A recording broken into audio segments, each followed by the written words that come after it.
Assalamualaikum warahmatullahi wabarakatuh. Kembali lagi di talk show Suara Tebu Ireng, radionya para santri. Masih bersama saya Muhammad Abror dan juga narasumber kita, narasumber paling kece ini, Pak Doktor Ustadz Anang Firdaus. Oke, Assalamualaikum Ustadz. Waalaikumsalam warahmatullahi. Masih bicara dan masih berbincang-bincang soal Kiai Hasyim. Masih sangat banyak hal-hal menarik yang perlu kita kulik tentang Kiai Hasyim dan perlu kita semua kaji, dan itu sangat menarik untuk kehidupan kita. Kali ini kita bahas apa nih Ustaz? Tentang tamu-tamu beliau, bagaimana beliau bermuamalah gitu ya. Ya, bermuamalah dengan tamu muslim atau non muslim. Muslim maupun non muslim. Oke, ini menarik. Beliau. Oke. Langsung saja kita yang mungkin pertama yang paling menarik untuk kita kaji aja lah. Tamu beliau siapa aja sih? Dari muslim maupun dari non muslim, kira-kira orang-orang atau tokoh-tokoh penting yang pernah menjadi tamu beliau itu siapa aja sih? Iya, jadi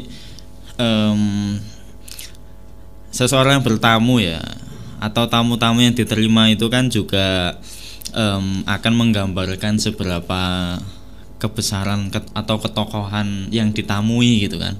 Kalau sosok Hasyim itu jelas banyak dari semua kalangan tamu-tamu itu datang berkunjung dengan berbagai niat.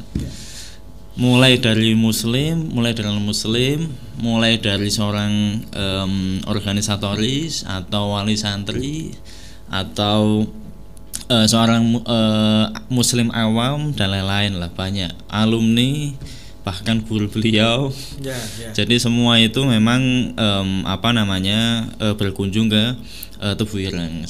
Yang salah satunya ini seorang orientalis insinyur yang dituliskan oleh Sayyid Asad Shahab ya, insinyur Carl von Schmidt, hingga berdiskusi dengan beliau dan diakhiri dengan masuk Islamnya Carl von Schmidt gitu. Jadi banyak sekali tamu-tamu yang berkunjung ke Kiai Hasyim untuk sowan itu dari berbagai lapisan masyarakat dan dari berbagai latar belakang sosial. Ya.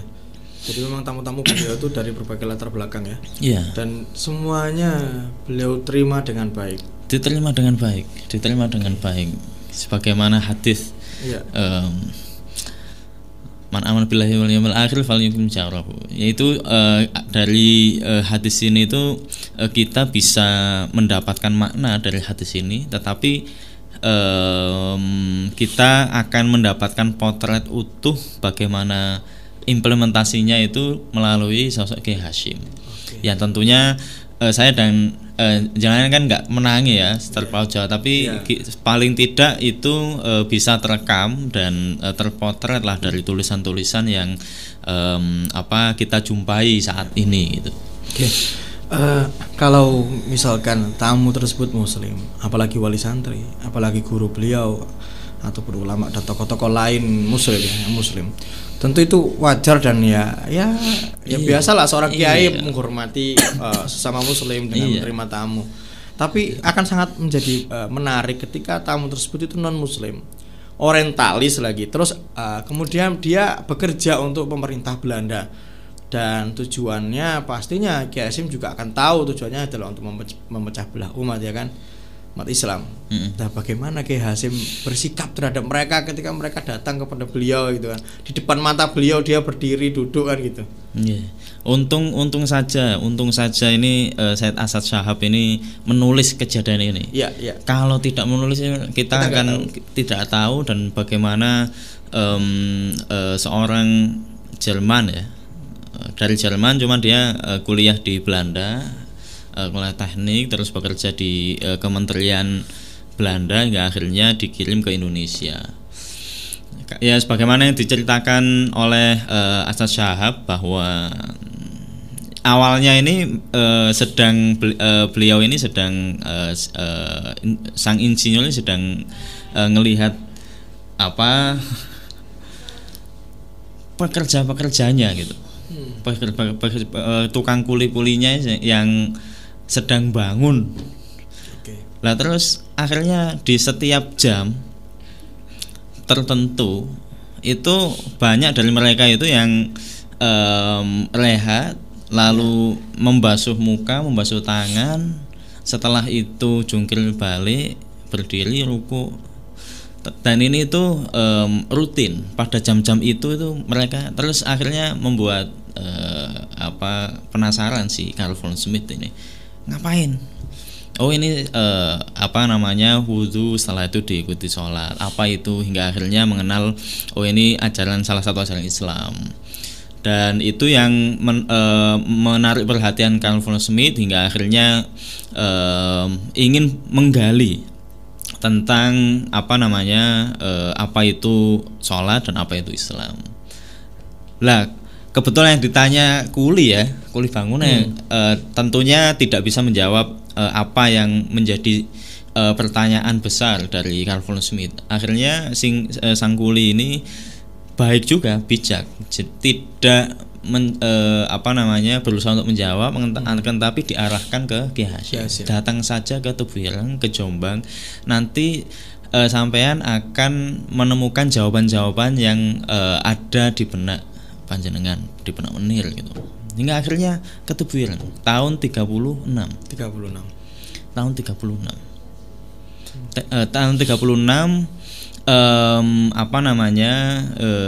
antara 36-37 lah ya, 36-37. Dan Said Asad Shahab ini ketika bertemu dengan Carl von Schmidt ini bukan pertemuan yang pertama, tapi sebelumnya itu Carl von Schmidt sudah beberapa kali ke Jombang hingga kurang lebih 10 bulanan lah, hingga akhirnya berdiskusi, menanyakan tentang Islam dan akhirnya memeluk Islam. Ya. Carl von Schmidt ya. Dan apa kira-kira yang menjadi sebab utama Carl von Schmidt mengambil teladan dari Kiai Hasyim sehingga dia kok bisa menemukan hidayah gitu di Tebu Ireng? Iya, jadi ketika Asad Shahab ini menulis di bukunya itu kan menarik, andai pengakuannya, andai saya tidak bertemu Hadratus Syekh mungkin saya tidak akan mendapatkan hidayah gitu. Dan hidayah itu kan bisa datang dari mana saja. Untungnya itu Carl von Schmidt ini ketemu dengan sosok yang pas gitu, sosok yang bisa seorang yang alim, al-alama, dan beliau ini bisa menunjukkan jalan kepada Islam yang benar gitu. Maka tidak seorang orientalis yang hingga akhirnya masuk Islam ini kan mungkin kalau di zaman sekarang itu kan wajar-wajar saja. Tetapi ketika ini berlangsung tahun 37, ini menjadi sangat luar biasa.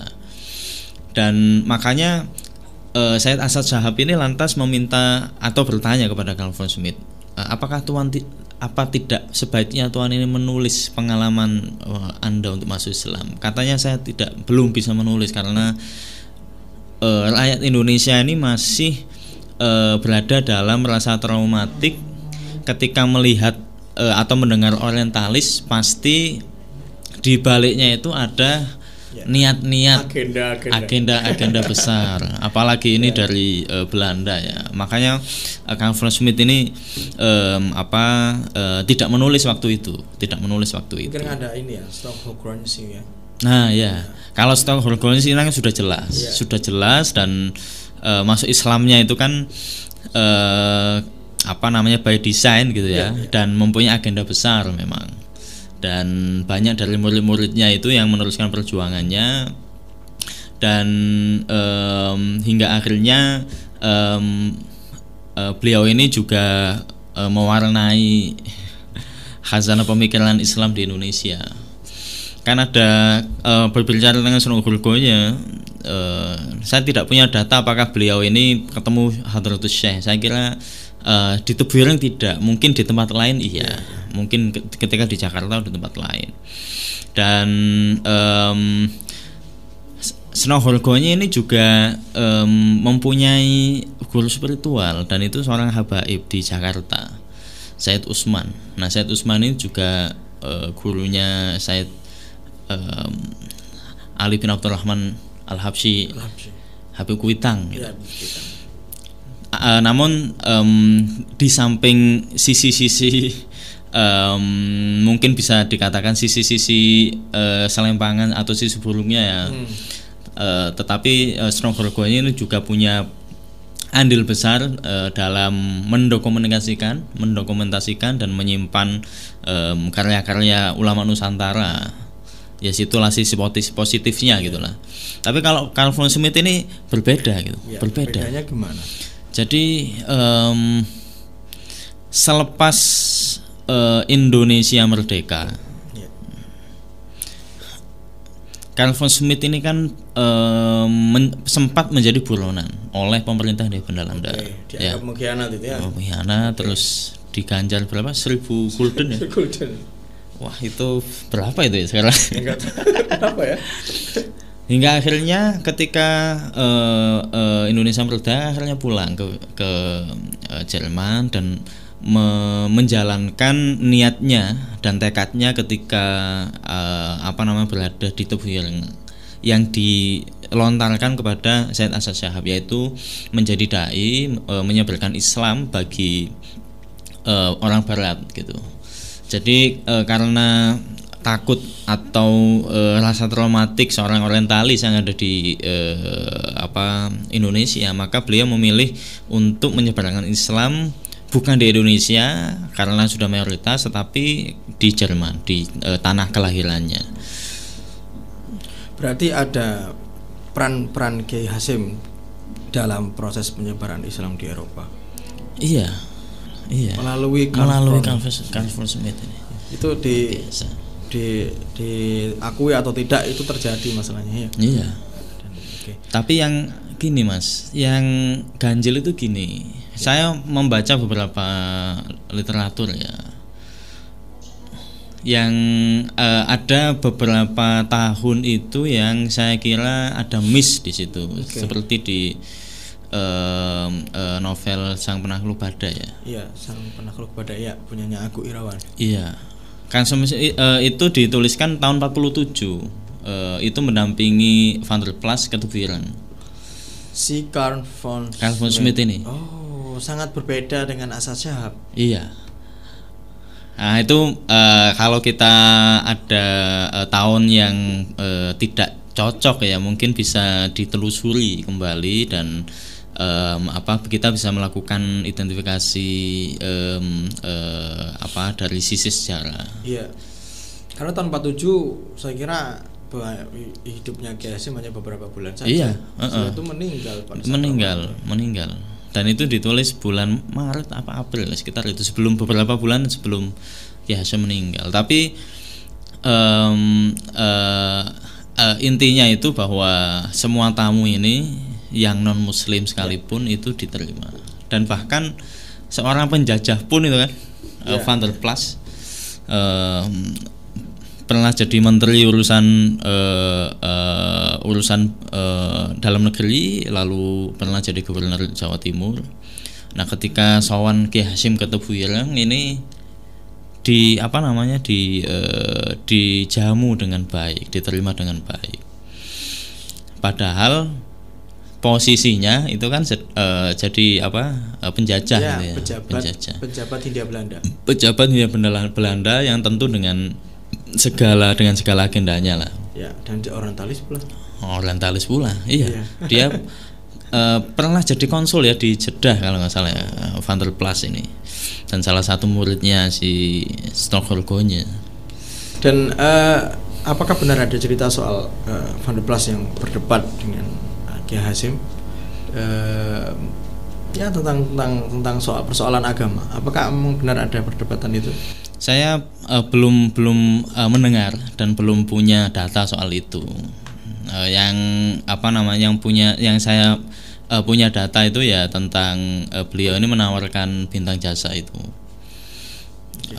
Agenda ke Tebuireng itu kalau setahu saya ada dua ya. Jadi menawarkan penganugerahan bintang jasa kehormatan dari Ratu Wilhelmina, Ratu Belanda. Yang kedua tentang lobby pemerintah Hindia Belanda terhadap keputusan perundingan Kertajati. Tapi yang menarik itu tentang anjingnya Van der Plas itu kan. Mau saya tanyakan tadi. Iya. Bagaimana itu ceritanya? Anjingnya Gimana Van der Plas. ya? Itu apakah memang benar atau itu memang cerita yang unhistory atau memang itu memang ditulis di beberapa literatur? Soal anjingnya Van der Plas yang datang ke Tebu Ireng terus diterima Ki Hasyim itu. Iya, saya Yatain pernah cerita soal itu. Dan yang kedua saya membaca itu ya di Sang Penakluk Badai gitu ya. Dan anjing ini bukan sembarang anjing yang kayak kucing kecil, tapi herder, anjing besar. Dan itu merupakan anjing kesayangannya Van der Plas. Nah, ketika kunjungan ke Tebu Ireng, setelah ada beberapa screening dari santri hingga akhirnya masuk ke dalam, semua lolos itu, kecuali anjingnya. Ini anjingnya tahan dulu di sini, jangan masuk lah, jangan masuk. Entah kepanasan atau karena haus gitu mungkin. Akhirnya menggonggong terus akhirnya Hasyim ya udah silakan diajak masuk aja. Gitu. Hingga akhirnya saya berkesimpulan bahwa Ki Hasyim ini kita sudah jamak tahu lah bagaimana Ki Hasyim ini memperlakukan guru-guru beliau ketika di Tebu Ireng ya. Ya Yakub, lalu ya Khalil. Lantas bagaimana beliau ini juga memperlakukan santri, nggak semena-mena toh. Lantas bagaimana beliau ini memperlakukan seorang tamu muslim. Nah itu sudah lumrah lah jamak. Kita sebagai seorang muslim juga kan akan melakukan seperti itu. Tapi ini sudah orientalis diterima, pejabat Hindia Belanda diterima, dan seekor anjing pun diterima gitu. Mughaladah lagi. Najisnya mughaladah. Itu najis paling tinggi dalam agama Islam. Madzhab Syafi'i. Madzhab Syafi'i, iya, madzhab Syafi'i. Tapi diterima. Dan saya juga akhirnya ternyata tokoh-tokoh NU itu memang tidak serta-merta anti anjing gitu ya. Jika kita lihat cerpennya Gusmus luar biasa itu kan. Di situ juga memuat ada satu cerpen itu yang mengisahkan tentang bagaimana seorang ustadz ini kena fitnah, dihujat hingga dikucilkan oleh masyarakatnya karena nolong anjing. Karena nolong anjing dikira memelihara anjing, ini ustadz kok memelihara anjing. Padahal itu menyelamatkan, setelah sembuh lantas dikasih ke orang lain. Gusmus. Yai Wahab itu juga pernah ketika lobby mau melaksanakan izin melaksanakan muktamar keempat di Solo ya. Itu beliau juga izin ke Van der Plas. Nah, ketika di rumah dinasnya itu sudah disambut oleh herdernya. Tapi entah Yai Wahab ini punya ilmu apa hingga akhirnya si herder ini malah lulut ke Yai Wahab itu. Lulut ke Yai Wahab hingga dipeluk, bukan dipeluk, digendong gitu, digendong menemui Van der Plas. Hingga akhirnya lobby yang mau disampaikan itu sudah jalan tol, wis ya nggak apa-apa, karena saking takjubnya Van der Plas ini kepada kesantunan ya, atau kemampuan Yai Wahab yang anjing herdernya ini yang besar ini dalam padahal ini pertama kali bertemu dengan Yai Wahab itu sudah akrab gitu. Jadi kiai-kiai NU itu memang mempunyai kearifan lah. Jadi semua itu pakai ilmu tapi tidak saklek hanya berlandaskan satu disiplin keilmuan fikih, tetapi ada beberapa pertimbangan lain yang digunakan sehingga yang menjadi asas itu adalah kemaslahatan umum, kemaslahatan bangsa Indonesia tentunya ya. Kembali lagi ke Kiai Hasyim dengan tamu-tamunya. Kita tahu sendiri bahwa Carl von Schmidt, kemudian ada Van der Plas datang sini bersama anjingnya, ya kan. Kemudian ada juga padahal kita tahu bahwa Belanda sendiri pada awal-awal Tebu Ireng berdiri sangat sekali represif dan cukup agresif, anarkis terhadap Tebu Ireng.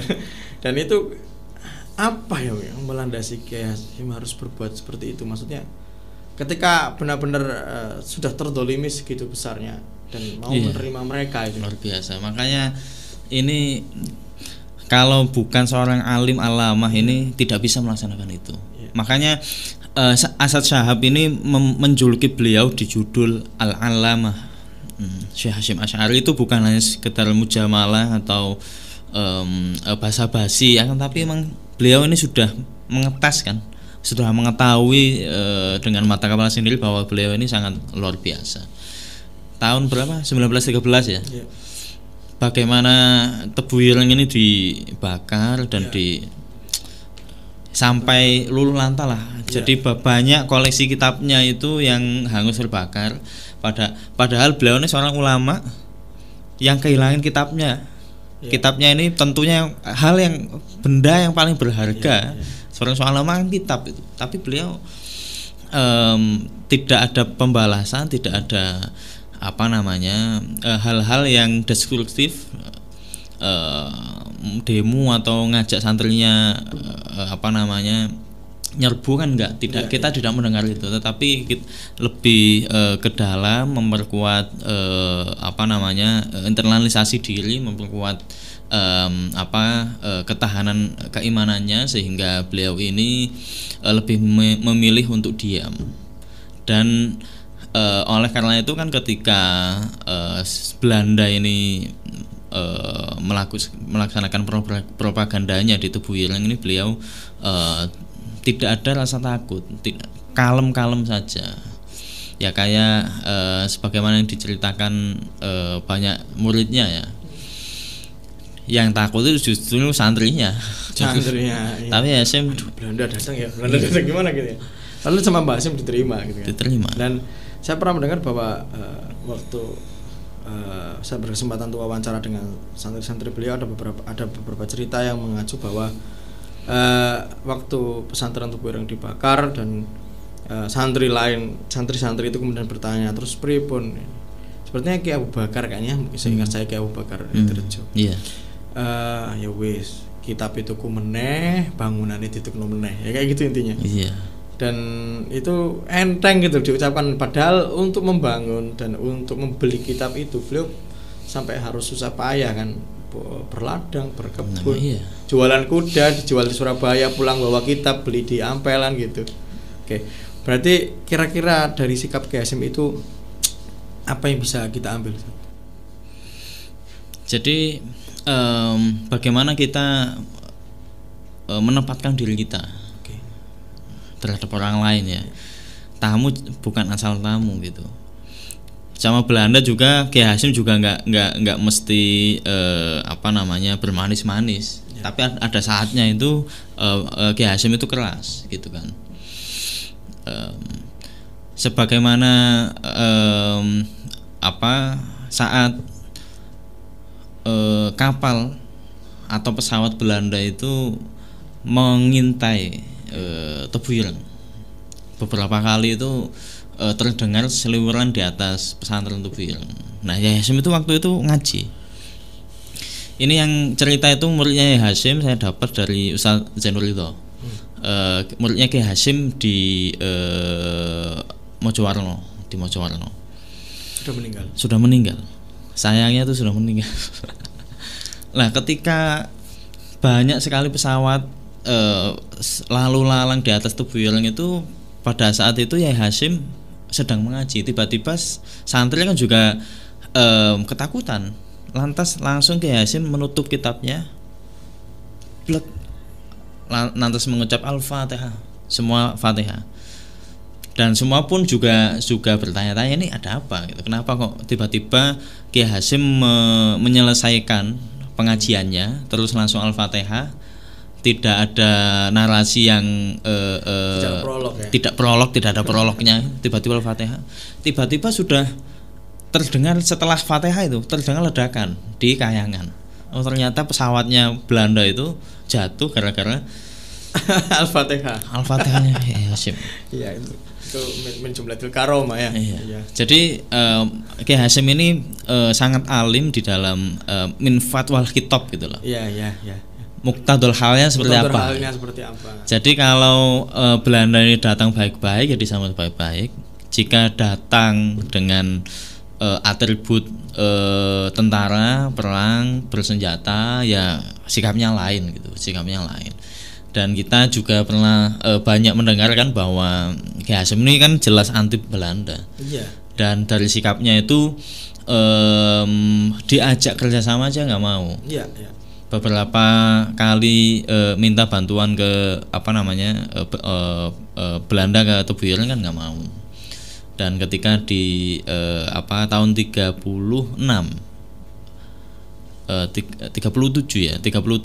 mau dianugerahi bintang bintang jasa emas dan perak itu menolak. Padahal gini, bintang jasa ini kan untuk memperingati ulang tahun ya, Ratu Wilhelmina tanggal 30 atau 31 Agustus gitu loh. Nah, ternyata tidak hanya Kiai Hasyim yang ditawari gitu. Ada banyak tokoh ulama Indonesia itu yang ditawari. Ya contoh salah satunya Habib Ali Kuitang, itu beliau menerima bintang penghargaan itu, cuman uangnya nggak diterima. Hanya bintang saja. Lalu Raja Sia di Riau. Ini yang muridnya Snogorgonya pada bidang tata negara ya, itu juga ditawari dan menerima. Tapi Hasyim ini menolak, dan istidlalnya itu luar biasa. Beliau mengkiaskan ini dengan upaya Abu Thalib ya. Abu Thalib karena didesak oleh kaum kafir Quraisy. Iya. Tapi di beberapa literatur Abdul Muthalib. Padahal Abdul Muthalib kan meninggal saat usia 12 tahun Nabi. Tapi ini Abu Thalib ya. Tapi Nabi akhirnya mau dikasih apapun, andai di tangan kananku matahari, dengan bulan, saya tidak akan memberhentikan, tidak akan memutus dakwah Islam. Nah, Kiai Hasyim itu mengkiaskan ini dengan peristiwa Nabi Muhammad ini. Padahal dan tidak sebagaimana tokoh-tokoh yang lain ya, karena mungkin Kiai Hasyim ini juga punya kenangan yang buruk ya, diperlakukan buruk pada awal-awal tahun 19-an 19 sekian gitu, 11 dan lain-lain, waktu ya pesantren dibakar. Santrinya juga ditusuk gitu. Banyak lah. Nah, ketika Belanda ini sudah mentok, ini piye menghentikan Kiai Hasyim ini? Kalau dikerasi ya enggak rame. Dikerasi enggak bisa, malah rame. Ya udahlah. Akhirnya pakai cara-cara halus dikasih pesantren. Tapi tetap luar biasa, beliau nggak mau. Itulah yang menjadikan kita sebagai anak muda zaman sekarang itu hendaknya berkaca kepada ulama-ulama zaman dulu itu. Karena dikasih penghargaan saja nggak mau, tapi lebih mau memperjuangkan Islam dengan ikhlas lillahi ta'ala. Dan beliau ini juga Kiai Hasyim juga takut jika kalau tadi kan dari sisi politisnya, kalau tasawufnya jika saya menerima penghargaan ini, nah terus niat saya untuk dakwah, untuk ngajar di pesantren ini terus takutnya akan berpaling dari wajah Allah, dari ikhlas lah, tidak ikhlas itulah. Tidak lillahi ta'ala lagi. Oke, dan itu tadi kan sikap beliau terhadap orang-orang dan tamu-tamu yang pada saat penjajahan Belanda, kolonialisme Belanda. Kalau pada saat Jepang bagaimana? Nah kalau Jepang ini beda lagi ya. Jepang ini ya Hashim itu sebenarnya juga ketika yang penting ketika umat Islam masih bebas melaksanakan ibadahnya itu nggak ada masalah gitu, nggak ada masalah. Dan Jepang ini juga pendekatannya sih sebenarnya sama, cuman pada awalnya itu kan Jepang sudah berhasil menggambarkan atau membuat opini publik bahwa Jepang ini adalah kakak kandung ya, penolong, pelindung 3A lah. Ya 3A itulah Asia itu. Ya, Asia. Hingga akhirnya Jepang ini datang ya untuk menyelamatkan Indonesia dan untuk mengusahakan kemerdekaan Indonesia. Itu yang pertama kali, image pertama kali yang ada kedatangan Jepang di Indonesia gitu. Nah mumpung ini ada niat itu. Ini siasat atau tidak wallah alam, tapi ini yang jelas ada niat. Akhirnya ya Hashim ini juga ketika Jepang mendekat, Kiai Hashim juga dengan segala pertimbangannya itu akhirnya beliau pada beberapa bidang itu sempat terlibat ya dengan dalam pemerintahan masa Jepang gitu ya. Jadi kepala kantor Sumubu dan Masyumi ya. Dan Kiai Hashim ini meskipun dengan orang kafir itu beliau tulis di di kitabnya Adabul Ulum Muta'alim bahwa menjadi penting untuk seorang ulama ini mempresentasikan Islam yang baik, Islam yang rahmatan lil alamin. Karena Kiai Hashim berkata bahwa seorang ulama ini humul qudwah, ini akan menjadi panutan, menjadi teladan. Dan bahasanya Hashim itu akan jadi hujjatullahi alal awam gitu, hujjatullahi lil awam. Ulama ini akan jadi wa ilaihim al marja, wa ilaihim al marja fil ahkam. Jadi tindak tanduknya ini akan menjadi referensi bagi umat beragama, umat Islam yang lain, khususnya yang awam-awam gitu. Nah kalau Kiai Hashim ini bertindak dengan destruktif atau tidak sesuai dengan agama Islam, maka itu akan membahayakan. Ya oleh karena itu setelah Kiai Hashim tidak ada dan wacana-wacana Islam rahmatan lil alamin yang baru saja ditenungkan ini kan baru mencuat kembali ketika ada insiden bom segala macam di Bali dan segala macam. Kalau bahkan itu kan konteksnya sudah salah ya, seorang Islam lagi orang turis lagi. Nah, itu kan tidak pandai dalam mendudukkan atau memposisikan diri ini, saya ini sebagai apa dan itu orang Belanda atau orang asing datang ke sini sebagai apa gitu. Orang turis kok disamakan sama penjajah. Kan nggak cocok. Jadi Kiai Hashim ini memang sangat menjaga itu. Karena ulama itu wa ilaihimul marja al ahkam. Dan bahasanya itu juga hujjatullahi alal awam. Orang-orang awam itu akan melihat tindak tanduk seorang kiai di dalam keagamaannya.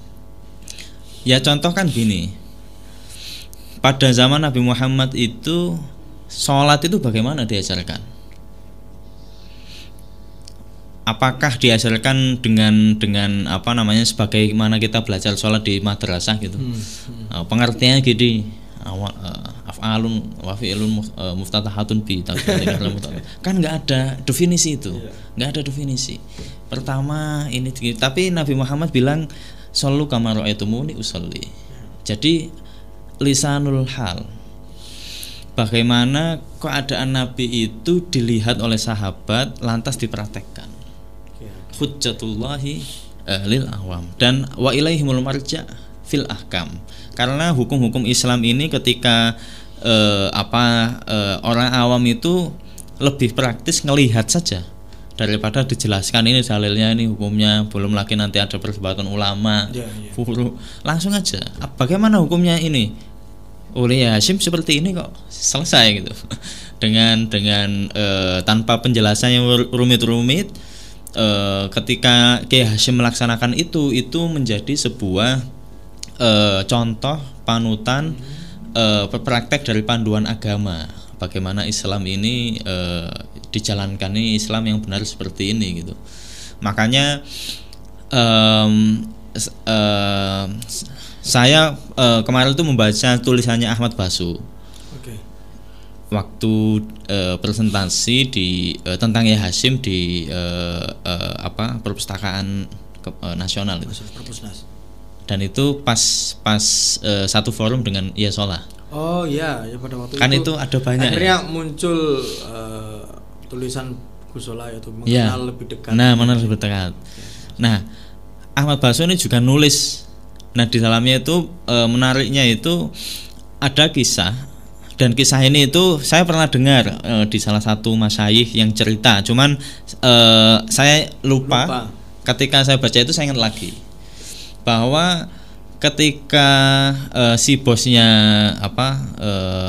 pabrik cukir itu sakit dan dibawa kemana-mana itu nggak sembuh-sembuh gitu, diperiksakan ke dokter nggak sembuh, ke rumah sakit nggak sembuh, hingga akhirnya ini menjadi berita yang dikonsumsi oleh orang Tebu Ireng. Ini itu anaknya ini nggak sembuh gitu. Akhirnya ya anaknya yang sakit. Hingga kabar ini sampai ke Kiai Hashim, terus Kiai Hashim mengunjunginya, mendoakannya sembuh. Nah, si Ahmad Baso ini lantas bilang anak yang sembuh ini menjadi mustamiknya, santri mustamik lah ya, Kiai Hashim gitu. Nah, ini yang saya tidak baru mendengar jadi santri mustamik. Artinya pola-pola Islam yang dikenalkan oleh Kiai Hashim dengan dakwah Islamnya itu mirip seperti emang mengacunya ke Nabi Muhammad itu. Kalau orang tuanya tidak bisa Islam, ya anaknya. Kan? Nah, ini sama ini orang Belanda ini. Kalau ininya nggak bisa diajak bicara, ya anaknya. Ya, akhirnya ketika anaknya sembuh jadi mustami. Dan anaknya itu masuk Islam. Belanda. Dan itu bagaimana Nabi Kiai Hashim ini juga tidak serta-merta orang Belanda itu lantas kita musuhi gitu kan. Tidak serta-merta orang Jepang itu kita musuhi gitu. Kan banyak orang Belanda yang masuk Islam, banyak orang Jepang yang masuk Islam. Dan bagaimana Hadratus Syekh Hasyim Asy'ari ini hadir di Indonesia ini mengenalkan Islam dan hingga akhirnya menarik banyak perhatian umat umat manusia yang non muslim ya, orang-orang non muslim ini hingga akhirnya kepincut Islam karena akhlaknya Hashim. Ya, sangat luar biasa sekali teman-teman semuanya bahwa Kiai Hashim ada porsinya masing-masing dalam bersikap. Kadangkala beliau bersikap keras, ada kalanya juga beliau itu bersikap lembut. Dilihat pada konteks pada saat itu, kondisinya seperti apa, dan itu sangat mengingatkan kita kepada Nabi Muhammad. Betul. Kadang keras terhadap kaum kafir atau penentang beliau, kadang juga sangat lembut, seperti ketika sama dengan Yahudi dan sebagainya itu kan. Jadi sangat menarik ini kawan-kawan, apa yang kita bahas dan kita diskusikan pada kali ini, podcast kali ini. Mungkin closing aja misalnya. Closing kira-kira dari apa yang kita bicarakan, apa yang kita diskusikan pada kali ini, podcast kali ini. Kira-kira apa yang menjadi hal yang paling kita garis bawahi dari sikap Kiai Hashim? Ya, kalau kita lihat dari cerita-cerita tadi ya, bagaimana Kiai Hashim ini tidak hanya sebenarnya melakukan itu ada dasarnya gitu. Sebagaimana ditulis di kitabnya kan, fi adabil alim fi haqqi nafsihi. Bagaimana seorang alim itu bersikap gitu. Baik kepada sesama muslim maupun non muslim gitu. Jangan sampai ada seorang ulama ditangkap terus katanya kriminalisasi ulama gitu. Padahal kan memang salah gitu, karena tidak mencerminkan bagaimana seorang alim yang sesungguhnya itu harus bertindak gitu. Nah, kata Hasyim yang pertama ada di adab yang ke-16 ya. Kata Hasyim, seorang alim itu harusnya ayu amilan nasa bimakarimil akhlak. Nas ya. Nas bukan muslimin, bukan muslimin, bukan. Ya, meskipun nas itu di beberapa hadis, beberapa ayat itu konteksnya muslim. Cuman nas di sini itu yang dimaksud ayu amilan nas bimakarim akhlak ini nas seluruhnya, listighraq. Nas seluruhnya, muslim, non muslim, lintas kulit, lintas negara, lintas etnis gitu. Itu adalah adab ke-16 dari seorang yang alim. Ayu amilan nasa bimakarimil akhlak. Lalu dicontohkan banyak sekali. Contohnya minta qatil wajhi, bagaimana wajahnya itu harus berseri-seri. Terus wa ifsya'i salam, menebar salam. Atau kalau salam ini diartikan perdamaian, menebarkan perdamaian gitulah, menebarkan perdamaian. Dan di dalam untuk menguatkan ini juga Hasyim ini juga mengutip beberapa ayat sebagai istilahnya pada adab yang ke-17 ya, yaitu bagaimana jika seorang alim itu sudah terlanjur senang menghina manusia, ihtiqarun nas, senang ngecek-ngecek manusia, kayak yang tiga hari yang lalu gitu kan, tiga hari yang lalu kan tren di top itu kan. Nasional, ihtiqarun nas, menghina orang Islam. Sekarang ditangkap ya. Oke. Dan Hasyim ini ada solusinya gitu. Punya solusi al-adwiyah li ihtiqarin nas itu beliau katakan at-tadabbur. Beliau katakan tadabbur pada ayat tadabbur qaulihi ta'ala la yaskhur qaumun min qaumin asa ayyakunu khairan minhum. Al-Hujurat ayat 11. Nah, la yaskhur qaumun min qaumin, janganlah sampai seorang kelompok atau komunitas suatu komunitas itu merendahkan komunitas yang lain. Asa ayyakunu khairan minhum. Barangkali komunitas yang dihina ini lebih baik daripada yang menghina gitu.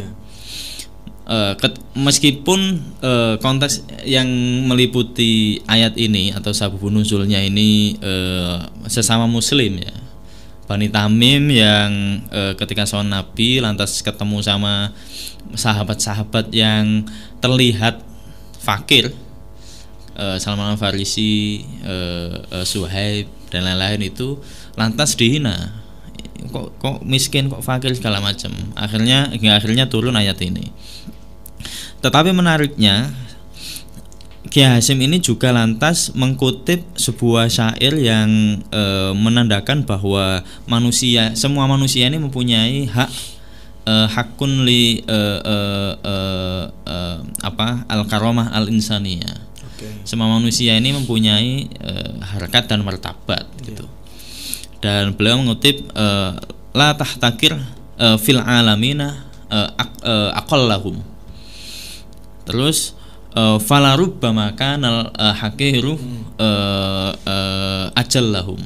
Jangan di alam semesta ini atau di dunia ini jangan sampai kamu menjatuhkan harkat dan martabat atau menghina seseorang yang dipandang hina gitu. Fala rubbama, boleh jadi kanal hakiru ajallahum, boleh jadi orang yang sedang dihina ini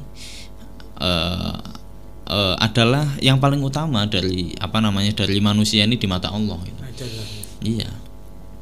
Dan itu yang yang dipegang oleh Hasyim ya, kepada Kiai Hasyim.